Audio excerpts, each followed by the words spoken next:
Welcome to the Global AI Summit.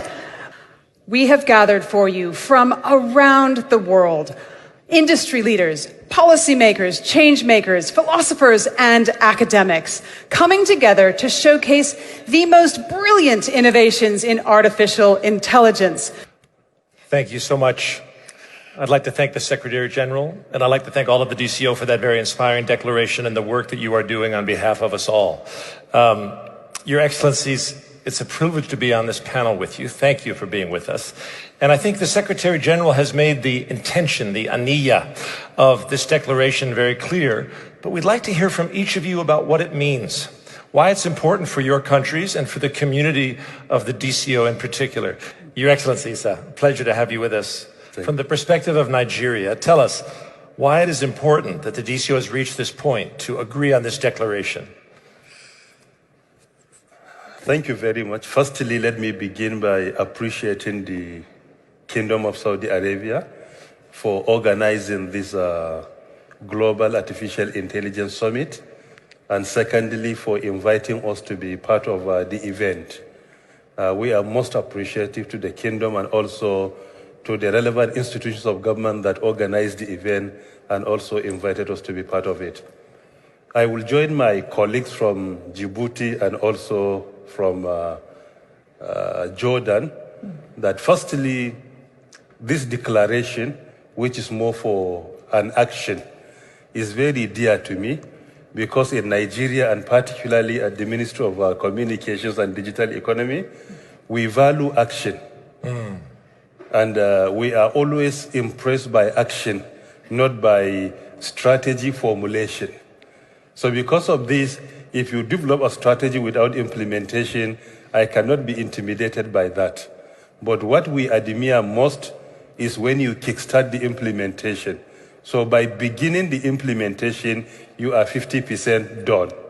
It is because of this I admire this declaration because it's a declaration for action. Secondly, if you look at the 7 pillars of a digital cooperation organization, this initiative on artificial intelligence, you will discover they are in total alignment with the 8 pillars of national digital economy policy and strategy for a digital Nigeria. Here you have 7 pillars, there we have 8 pillars. Number 1 is developmental regulation. Number 2, digital skills. Number 3, solid infrastructure. Number 4, service infrastructure. Number 5, digital services. Number 6, soft infrastructure. Number 7, digital society and emerging technologies. Number 8, indigenous content development and promotion. So the 7 pillars here are in total alignment with the 8 pillars of our national digital economy for a digital Nigeria. Thirdly, it means a lot to us because I strongly believe that digital economy or emerging technology cannot be implemented in silos. Today, the advancement of technology, particularly in the 4th industrial revolution, in most cases, border is no more respected, and there is no monopoly of wisdom and knowledge. The more we come together, the more we agree to partner and collaborate together, the more we are successful. Because there is no institution or country that has monopoly of wisdom and knowledge. But the more we partner, the more we become successful. This is, in summary, why this declaration means a lot to the Federal Republic of Nigeria. Thank you. Thank you so much. And we're going to return to this question of multilateral collaboration. But as you say, there's no domain of human endeavor where multilateral collaboration has a more clear business case because of the crucial role of aggregating data assets from diverse sources on common standards as the fuel for AI. Your Excellency, Professor Issa, these are sort of 2 questions. One, successes that you've had in Nigeria, things that you've learned from those, but also what are the most important challenges that you've had to overcome and that you think we'll have to overcome in the future? Please. Thank you very much, Mr. Rudolph.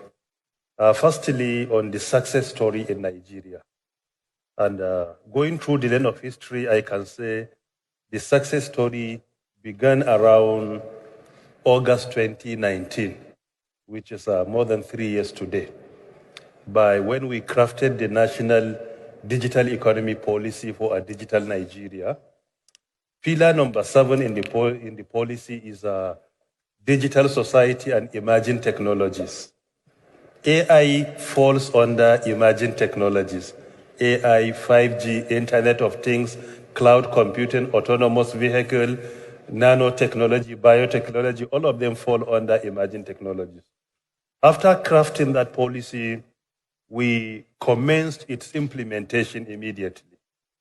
Parts of the implementation of that policy, we established what we call National Center for Artificial Intelligence and Robotics. That is a world-class center established by the government of Nigeria, where we brought all the world-class facilities that are required, the personnel with the expertise to manage the center, and also to mentor our younger ones, particularly to discover the talent we have in the country and see how we can effectively harness this talent that will come up with a solution to our indigenous challenges and problems within the country. The center has been very successful so far. Part of the events organized by the center, for example, only last week, the center concluded a form of training for our children, usually at primary and secondary level.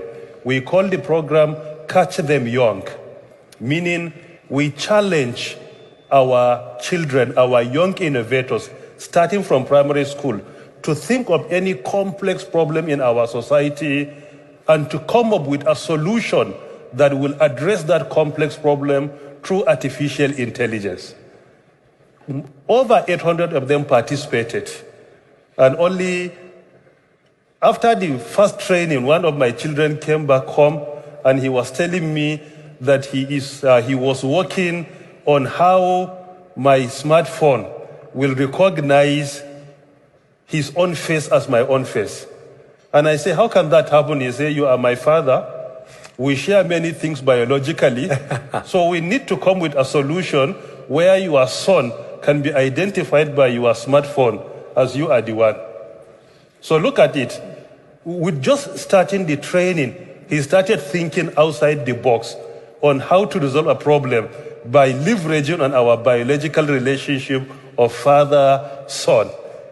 And at the end of the training, one of my children got the second best prize in the country. Fantastic. Through what? Through identifying a problem and coming up with a solution in artificial intelligence. So this is part of what we have started. You will discover that children at primary school invented drones. And not only drones on paper, physically you can use the drones, and they're at primary level. Why? Because children are more inclined to technology. They are digital natives. They understand technology better than all of us. Because in our own case, we partake in transition. We witness the manual world in primary and secondary level, including university. We had to switch to digital world today, to the virtual world. But our children do not need any transition. They only witness the technological advancement and they are part of the virtual world. They don't need any transition. And part of what we have been doing, which is part of the success story also, is coming up with indigenous solutions that will address our indigenous problems. Like in agriculture, to attain food security, we came up with a program that is called National Adopted Village for Smart Agriculture. That is NAFSA. And more than 80% of that program relies so much on artificial intelligence. We have trained around 815 farmers today. And each and every farmer has his own farm where we train them, we provide the facilities they require, and we monitor what they do. And by implication, if you adopt smart agriculture using artificial intelligence, in some cases, that will increase the productivity by over 300%. A case study of the Netherlands is a good example, which is not more than 42,000 square kilometers, but the second largest exporter of agro-produce in the world beside the United States of America, but only 42. So this is another success story. And thirdly, we organize challenge, where we participate in international events. In 2020 and 2019, I led a team of young Nigerians to an international event in which more than 760 contestants participated. One of the candidates I led, the young innovators from Nigeria, emerged as the global best in artificial intelligence. This is another success story. Thank you. And finally, we came up with National Startup Bill. That bill is to provide so many opportunities for our young innovators to leverage on AI and come up with solutions. Government is willing to provide seed funding. Government is willing to support by tax holiday, by incentives, by loan where applicable. So these are some of the initiatives. Merci. There could be challenges, but we always consider challenges